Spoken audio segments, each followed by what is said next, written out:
if you wanted to name some form players in women's cricket, you could do a lot worse than naming the top order of the Northern Superchargers in 2022. Find out what I mean with this squad preview.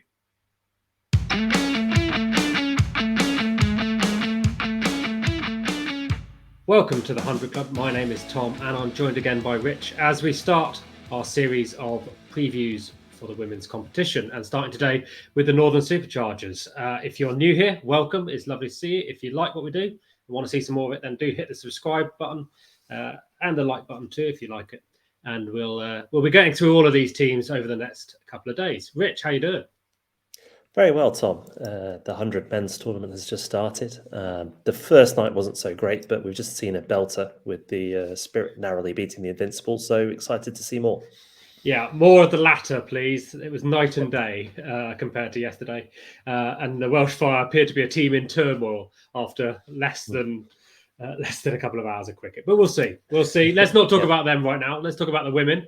And Indeed. I thought we'd start with a really interesting squad, I think, in the Northern Superchargers. So let's get the squad up on the screen there. And tell me what you think of the Northern Superchargers in 2022. I think they look pretty strong, don't they? They were a reasonable side last year. Didn't make the eliminators, but I think were competitive in most of the games they played. And they've added the Australian opener, Alyssa Healy, who is sort of one of the best T20 batters in the world in that format. And I think she sort of strengthens the side. They have lost Lauren Winfield-Hill, their, I suppose, ex-England opener now, who's moved to Oval Invincibles. But otherwise, I think they should be pretty competitive. Yeah, I'd agree with that. So 6th in the group stages last year, they won 3. I think they came out in the beginning stage of the tournament pretty strongly with Jemimah Rodrigues starting on fire almost and hit 249 runs in the tournament overall and the highest score of 92. And she's returning. And we think that maybe opening with Alyssa Healy would be a great opening partnership. Yeah.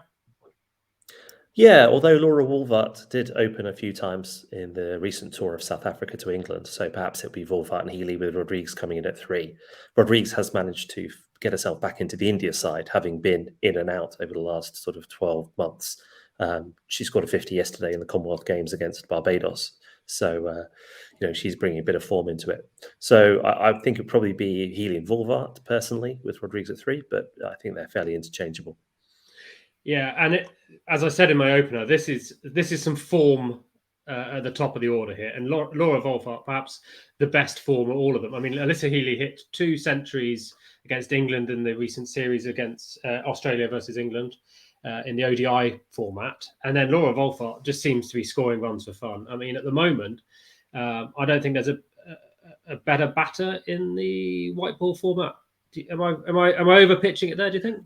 No, I think that's fair enough. I think it was a very difficult tour in a sense because the South Africans had Lizelle Lee retiring early on in that tour, so she also wasn't part of the side. Also, Dana van Niekerk was missing through injury, so Wolvaardt had a lot of responsibility at the top of the order there, and she did look sort of a cut and above the rest of that batting lineup. Yeah.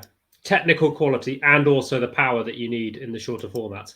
And Indeed. Clearly the number 4 we've got there, Alice Davidson-Richards, was also involved in the games against South Africa and hit a century as well. So again, no real drop off there for me at 4.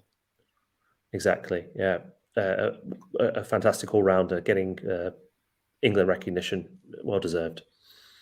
Yeah, absolutely. And had a really decent time of it overall in the 2021 competition. All of those, less Alyssa Healy coming over for the first time, but they've all shown a bit in this format. So I think they'll be happy. And then in the middle order there, we've got a bit of experience in Bess Heath and Jenny Gunn, who's done it all at this in the England game, and we'll be hoping to repeat it for the Northern Superchargers. Yeah.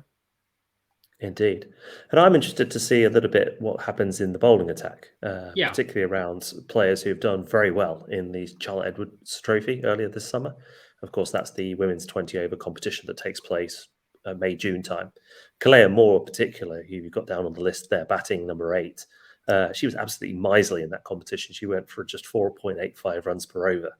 Nice. Whereas Katie Levick was the leading wicket taker again with, I think it was 14 wickets across it, averaging just 9 in that competition. So, she'll be looking to take that short format form into the 100, and she was pretty impressive last year as well. So. Yeah, I think Calliamore has got herself into the England A squad set up now, so pushing for that, and there's a decent mix there, but perhaps not the star names that you might expect from some of the other lineups in the bowling attack. Although clearly, as you said, Alice Davidson-Richards is going to bowl a bit as well, probably. Yeah. Yeah, I think so. I think that's one of the areas of potential. I don't necessarily think a weakness, but just relative to other teams. If you look at most of the other squads, at least one of their 3 overseas is either a dedicated bowler or an all-rounder. And the Superchargers have gone for 3 batters.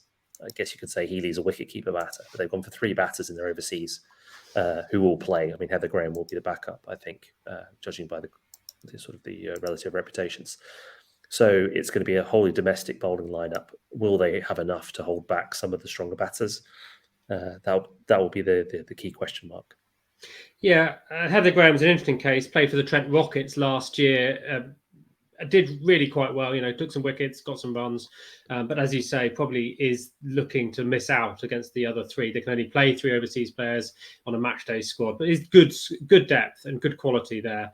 And indeed, you wouldn't be surprised to see Lucy Hyam also and Beth Langston, not Bath Langston, which I've put there for some reason, getting some good game time as well. Indeed.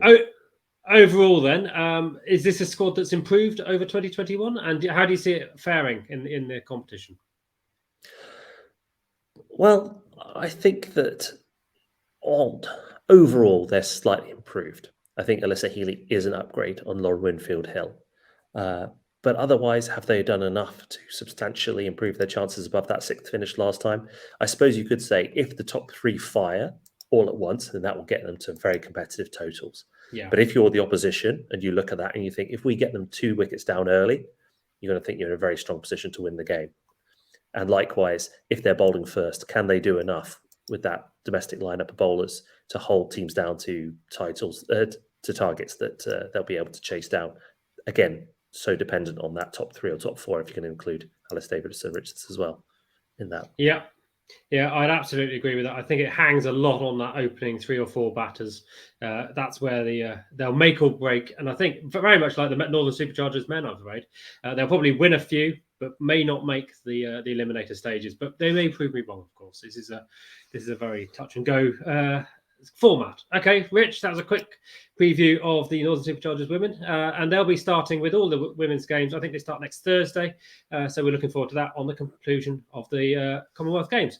If you've got any thoughts at home on the Northern Superchargers women's squad, do let us know in the comments down below, and we'd love to hear whether you think we've got that squad lineup quite right, and if you think we've undersold their chances in 2022. We'll be back soon. Yeah, Rich? Absolutely. 7 more to go. Let's go. Okay, catch you then.